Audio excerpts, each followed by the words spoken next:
दोस्तों, पूरे पूर्वांचल में, पूरे उत्तर प्रदेश में बाढ़ से भयानक तबाही मची हुई है। बारिश होगी तो बाढ़ आएगा ही, इसीलिए नदी के पेटा में घर नहीं बनाना चाहिए। पेटा उसको बोलते हैं जहाँ नदी का फैलाव, हाई फ्लड लैंड एरिया, उसी को कहते हैं। चाहे बनारस हो, चाहे प्रयागराज हो, या जहाँ भी बाढ़ में जो आवासीय क्षेत्र में लोग घर बनाए हैं, वहाँ बहुत ही नारकीय स्थिति हो गई। वहाँ निर्माण होने क्यों दिया गया?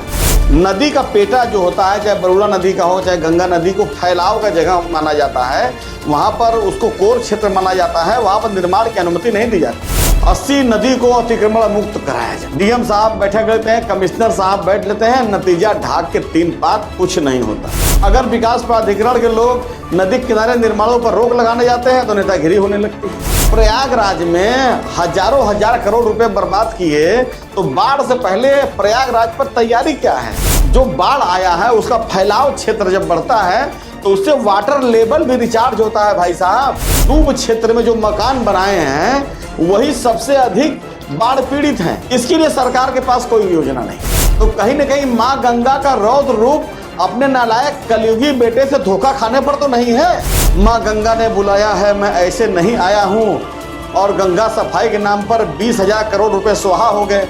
आपदा प्रबंधन में जो धन राशि रिलीज होती है, इसका कोई दोस्तों ऑडिट नहीं होता। तो जितना बाढ़ आएगा, जितना आपदा प्रबंधन आएगा, जितना धनराशि रिलीज होगी, उतना कमीशन बटेगा। यहाँ पर आवाज उठाने पर लाठी और जेल मिलती है, और भगवा पहनकर उत्पात करने पर फूल बरसाए जाए। अगर आज बाढ़ के वजह से लोग परेशान हैं तो उसकी जिम्मेदार वो खुद हैं जो डूब क्षेत्र में घर बना लिए हैं। इसकी जिम्मेदार सरकार के अधिकारी और कर्मचारी भी हैं। माँ गंगा के रौद्र रूप को देखकर हम काशीवासी माँ गंगा से ये प्रार्थना करते हैं कि अपने नालायक बेटे का दंड काशी की जनता को न दें।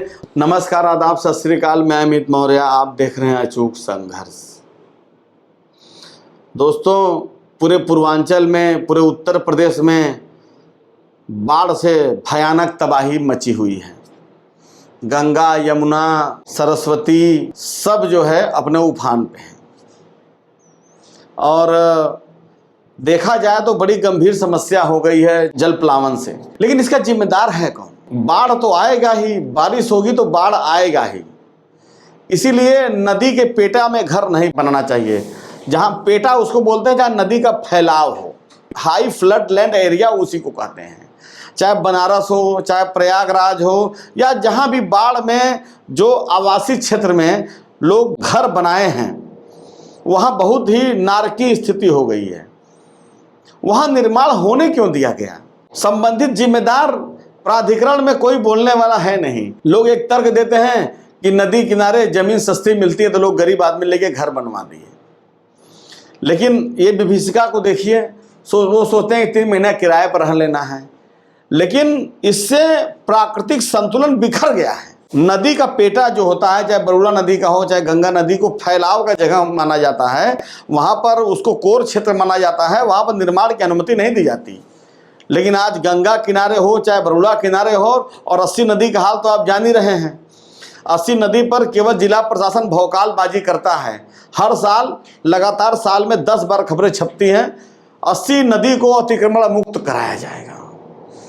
डीएम साहब बैठक लेते हैं, कमिश्नर साहब बैठ लेते हैं, नतीजा ढाक के 3 पात, कुछ नहीं होता। और राजनेता भी कम जिम्मेदार नहीं है।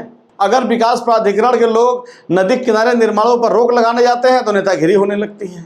बारिश होगा तो बाढ़ आएगा ही, ये कोई नई बात नहीं है। लेकिन आपकी तैयारी क्या है? आप प्रयागराज में हजारों हजार करोड़ रुपए बर्बाद किए, तो बाढ़ से पहले प्रयागराज पर तैयारी क्या है? उस पर से एक दरोगा जी आए, वो तो मासे अल्लाह हैं, वो तो गंगा माई का स्वागत कर रहे हैं, रील बना रहे हैं, और कूद कूद नहा रहे हैं। और उसके बाद एक मजेदार बात यह है कि दरोगा जी छत पर से अपने बच्चों के साथ भी कूद रहे हैं। कूदिए, ये आपकी अभिव्यक्ति की आज़ादी है, ये संविधान ने आपको अधिकार दिया है। लेकिन एक बात मैं और यहाँ और कहना चाहता हूँ कि अगर बाढ़ नहीं आए तो जिस हिसाब से प्राकृतिक रूप से संसाधनों का दोहन किया गया है, पेड़ काटे जा रहे हैं विकास के नाम पर अंधाधुंध। जो बाढ़ आया है उसका फैलाव क्षेत्र जब बढ़ता है तो उससे वाटर लेवल भी रिचार्ज होता है भाई साहब। अगर बाढ़ ना आए तो वाटर लेवल रिचार्ज ही ना हो, फिर पानी के लिए मरने लगेगा आदमी। डूब क्षेत्र में जो मकान बनाए हैं वही सबसे अधिक बाढ़ पीड़ित हैं। इसके लिए सरकार के पास कोई योजना नहीं। सरकार के पास तमाम पैसा है, गाय गोबर के लिए पैसा है, तो जितने भी जनहित में अगर डूब क्षेत्र में मकान बना लिए हैं तो उसको तोड़वा कर उनको कहीं दूसरे जगह विस्थापित कर दें, नदी का फैलाव क्षेत्र बढ़ता रहे। और उस पर से महामानव नरेंद्र मोदी श्री श्री 1008 झूठा दा महाराज जो बात बात पर मंच से झूठ बोलते हैं, उन्होंने तो काशी विश्वनाथ कॉरिडोर बनाकर घाटों का तहस नहस कर दिया। जो बाढ़ की विभीषिका शहर के अंदर पहुंची है उसमें घाटों को तोड़ने का बहुत बड़ा योगदान है। काशी विश्वनाथ कॉरिडोर बनने से तो गंगा का बहाव ही चेंज कर दिया एक तरीके से। काशी विश्वनाथ कॉरिडोर एक बहुत बड़ा घोटाला है। जब भी सरकार बदलेगी, इसमें इतने धनराशि का बंदरबाट हुआ है, इसमें 4-5 अधिकारी तो जेल जाएंगे पक्का। लेकिन बाढ़ क्षेत्र की जब बात होती है तो भाई मोदी जी आए, बटन टिप के चले गए। माँ गंगा का रौद्र रूप है, तो कहीं ना कहीं माँ गंगा का रौद्र रूप अपने नालायक कलयुगी बेटे से धोखा खाने पर तो नहीं है कि मुझे तो माँ गंगा ने बुलाया है, मैं ऐसे नहीं आया हूँ और गंगा सफाई के नाम पर 20,000 करोड़ रुपए स्वाहा हो गए। अरे आप क्या गंगा साफ करेंगे माननीय मोदी जी? गंगा में जब बाढ़ आता है, जिस तरह की ये बाढ़ आई है, तो गंगा आधी स्वतः साफ हो जाती है। आप क्या गंगा को साफ करेंगे? आपको तो माँ गंगा के भाव से खेलना है, माँ गंगा के नाम पर वोट लेना है।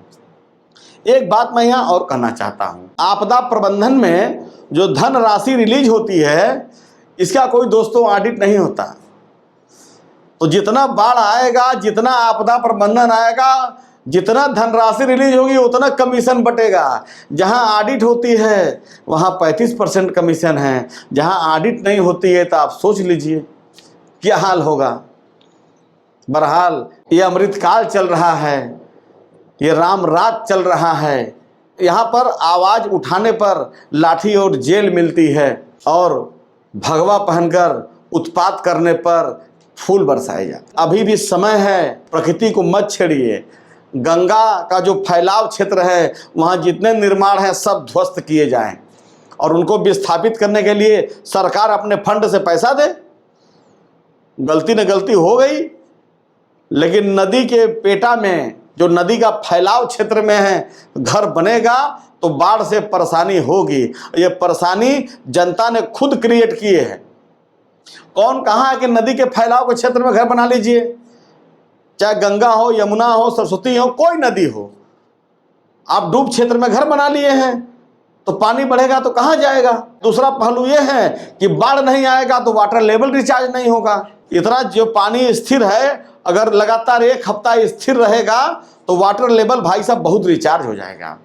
तो बहरहाल हर चीज का 2 पहलू है। अगर आज बाढ़ के वजह से लोग परेशान हैं तो उसकी जिम्मेदार वो खुद हैं जो डूब क्षेत्र में घर बना लिए हैं। इसकी जिम्मेदार सरकार के अधिकारी और कर्मचारी भी हैं।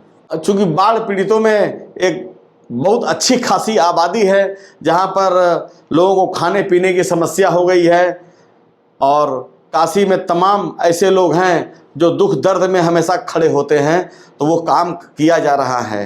लेकिन सबसे महत्वपूर्ण बात यह है कि जानबूझकर इस तरह का निर्माण डूब क्षेत्र में किया गया है, तो बाढ़ आएगी तो कष्ट झेलना पड़ेगा।